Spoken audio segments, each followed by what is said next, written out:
Let me take you back to May of 2015. It wasn't a bad year for movies, but by the time summer rolled around, things seemed a little lackluster. We had gotten Avengers: Age of Ultron, Furious 7, 50 Shades of Grey, and the SpongeBob movie Sponge Out of Water, and the general consensus is that these were all Sure, we knew that we'd eventually get Inside Out and Jurassic World and The Force Awakens, but at the time, nothing had really popped out. But on May 15th, all of that changed. After 30 years in the making, Warner Brothers and George Miller finally released Mad Max Fury Road. For just a brief instant, critics, award shows, and audiences all came together to sing their praises for George Miller's masterpiece. Mad Max, Fury Road. Fury Road. Fury Road. Fury Road. Fury Road. Fury Road. When I first saw Mad Max Fury Road, my reaction was just about the same as everyone else's. Holy guacamole, this is some of the most amazing action I've ever seen. The cinematography, color palette, practical effects, and editing all came together to create some of the most glorious action scenes ever put to film. This was a movie all about visual panache. I mean, the film didn't even start with a conventional script. Instead, the writers drew around 3,500 storyboards, so this movie really started off more like a comic book. I remember thinking at the time, sure, the storyline is pretty straightforward. They drive away and then turn around and drive back, but who cares when you have shots like this? But then a little while ago, I rewatched it, and I noticed that the movie doesn't end with an epic action scene. It ends with a quote. And usually when a movie has a quote in it, that's often just a heavy-handed way of saying, this has a deeper meaning. But while nearly everyone loved this movie, the vast majority of people seem to love it just because of the fantastic action. Even among the professional critics, there were some that talked about character development and themes, but most critic reviews I've read have just pointed to the action. And among the small group of people who don't like this movie, nearly all of them have primarily pointed to the very simplistic story and the fact that the movie doesn't spend a whole lot of time developing its characters. So, are those criticisms fair? Is Mad Max Fury Road just an action movie, or is there something more to it?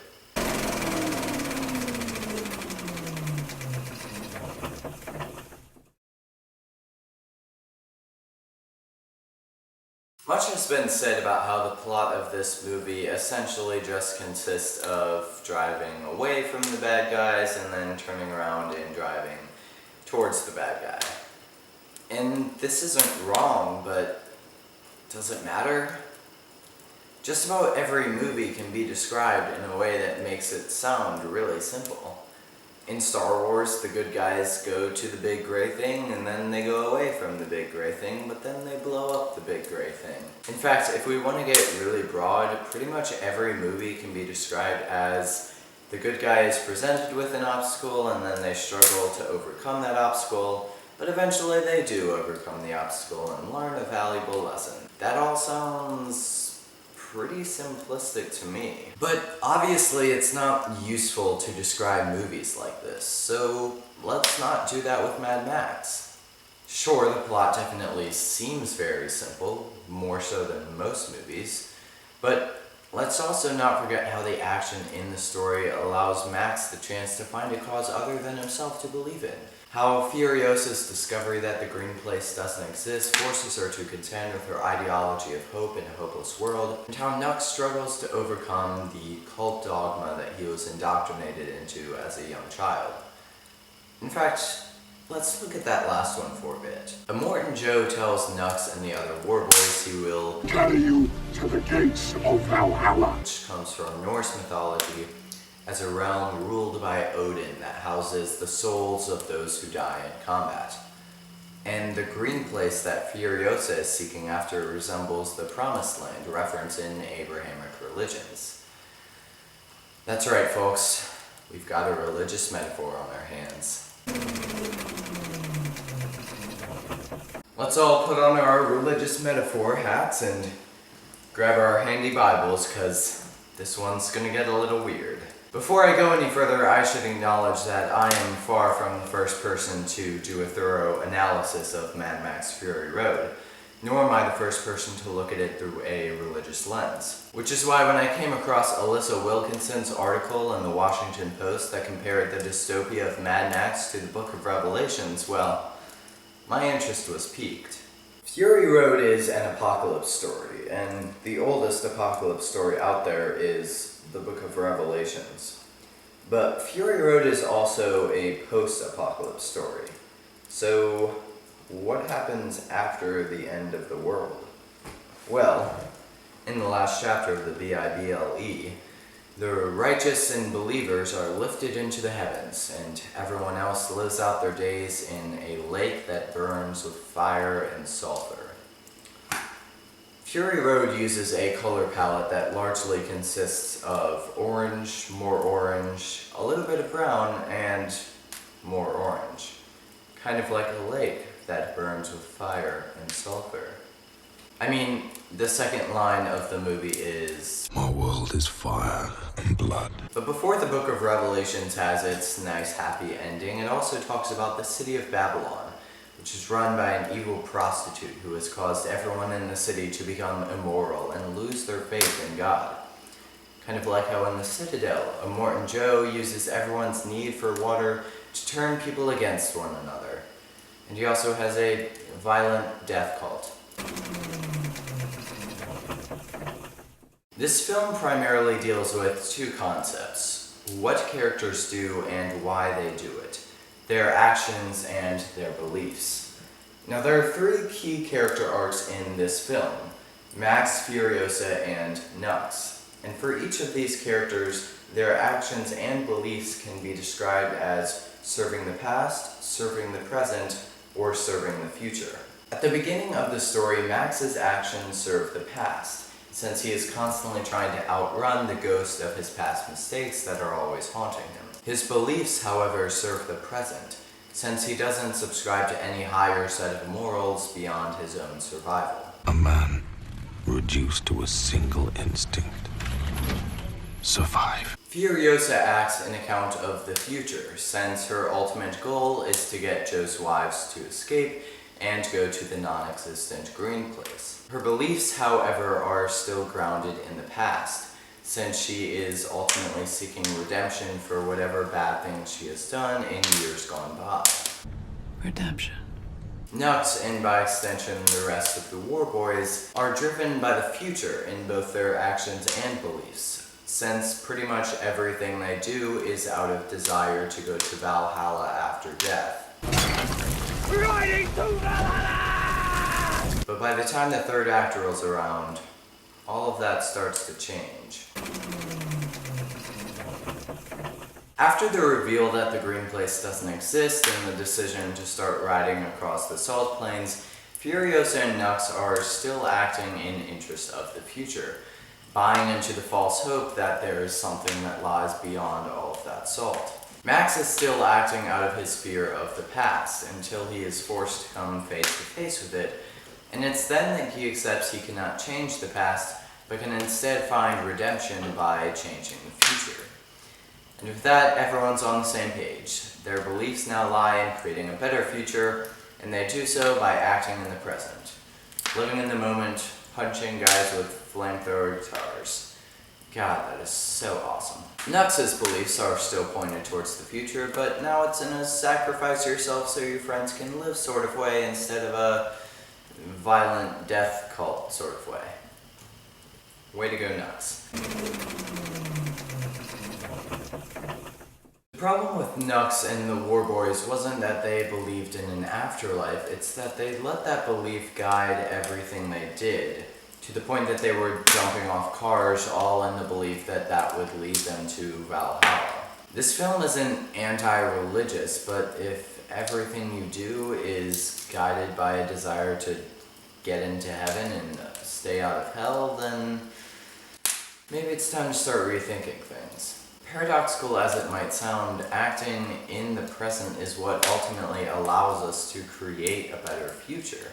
Even though our characters live in a literal hell, what should be a permanent afterlife, they're still able to change it and make it a better place. The film also supports some sort of metaphysical plane of reality, in spite of the very physical violence that makes up most of the runtime, which is explicitly represented by the phrase, "We are not things." Well, there you have it, folks. Mad Max Fury Road is more than just an action movie. Thanks so much for watching. Go smash those buttons down there and have a great day.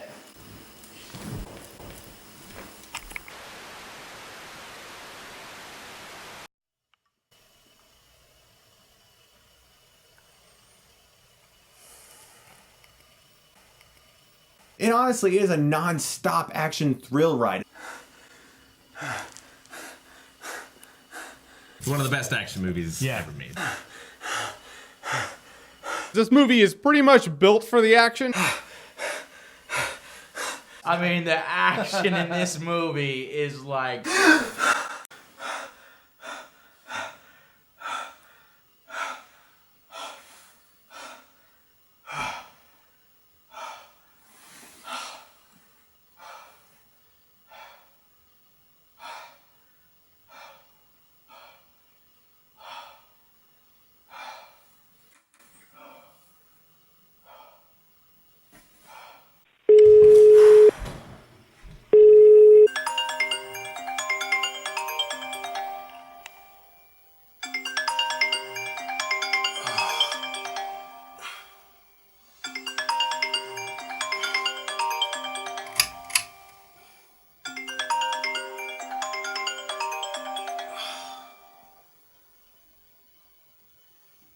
Do you have any idea what time it is? Yeah, I know it's late, but look, man, you gotta help me. I'm making another YouTube video. It's about Mad Max Fury Road, and look, I did this whole analysis thing where it's about religion and the motives behind our actions, but everyone still just seems to only like it because it's an action movie. Dude, why do you even care about this video? Don't you have like 11 subscribers? Actually, it's 12 subscribers now. Your mom doesn't count. Okay, it's 11 subscribers, but look, man, I just want this video to be good, and I still just can't figure it all out. I mean, if George Miller really did have this whole deeper meaning at play, then why would he choose to convey that meaning in an action-packed movie? I mean, it almost feels like the action and explosions are distracting from the subtext that's going on throughout the film. Yeah, look, I know you're supposed to be the big movie nerd and all, but I was just thinking about how today people often think that Alfred Hitchcock films or other black and white films are all just boring and sappy, when in reality that couldn't be further from the truth. I mean, sure, technological advancements over the past couple years have allowed us to expand on what we call action films. But the genre itself is nothing new. In fact, when they came out, many Hitchcock films were considered to be blockbusters, action-packed in their own rights. And furthermore, many people criticized Hitchcock's films as being just mindless entertainment. But now people look back and appreciate his movies and respect them as some of the most intellectual forms of art of their time. Well, my point is, films can of course be intellectual, and of course they can convey a deeper meaning. But in order to do that, they have to have a way to get your audience to pay attention, which means that they have to be entertained, and they have to be able to connect with the movie on a deeper emotional level, not just an intellectual one. I mean, listen, Alfred Hitchcock understood that. And before anything else, he would make sure that his audience was engaged and entertained. I mean, we can look all the way back to the silent era. People criticize Mad Max Fury Road for not having enough dialogue and having too much visuals. But there was a whole era where that's all movies were. Just visuals with no dialogue. And that doesn't mean they were bad. Look, they were still entertaining, and they were still fun. I mean, God, if you want to go really far back, we can look back at the book of Revelations that you were talking about earlier. I mean, people see the Bible as dry and plain a lot, but Revelations is wild. I mean, it has dragons and beasts and armies of good and evil waging war against each other. Come on, if that doesn't sound like an action movie, well, I don't know what does. Yeah, that's, I mean, that's pretty much what I was, already thinking. I mean, I still appreciate it, but, I'm the movie nerd. Don't need to try too hard to be all insightful or whatever. In fact, now that I think about it, I think I just had an epiphany.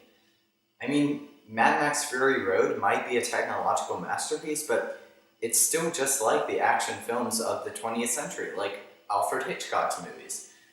So I guess what it all means is that action movies aren't inherently less meaningful. They just have a different way of entertaining people and captivating their audience's attention. See, all I needed was someone to bounce ideas off of, someone to silently listen to me while I work all the magic. Well, thanks, man. Sorry again to wake you. Just, needed to spitball a little bit. Well, talk to you later.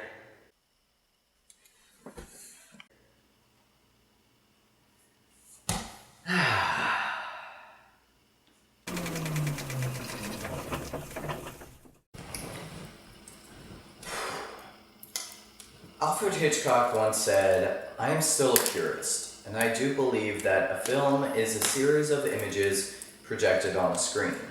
This succession of images create ideas, which in turn create emotion." I love to analyze films, break apart their structure and character arcs to find hidden meanings, but at the end of the day, films have to achieve some kind of emotional connection with their audience. I don't love Pixar because I can analyze their narrative structures. I love Pixar because their movies make me bawl like a baby. And that doesn't mean analysis is a waste of time. I mean, if it were, I'd be pretty bummed out. But any logical deconstruction of a film still has to be rooted in some kind of emotional connection. I think it's interesting to see how Mad Max Fury Road has connections to the Book of Revelations, but the only reason why that's important to me is because those connections serve to build up the themes of hope and redemption that we see throughout the film, which in turn create an emotional connection to the audience. So what about all the critics and moviegoers who just love this movie because of the action? Well, I can't blame them. The action is phenomenal, but I would wager there's still a little more to it than that. This movie has a lot of action, but it's still not all action. The downbeats and emotional moments were genuinely compelling, at least to me. So, if you love this movie because the action knocked your socks off, well, I'm still going to wager that you loved it for more than just that. You don't need to analyze a film in order to be moved by it. Even if a lot of people didn't notice it, I think they genuinely were moved by Nex's sacrifice, Furios's emotional breakdown, and Max slowly walking away after finding his own redemption. So, is Mad Max Fury Road just an action movie? Well, yeah. But honestly, who cares? Anyway, thank you so much for watching. Go hit that like and subscribe button. Or don't. It's a free country. Have a great day.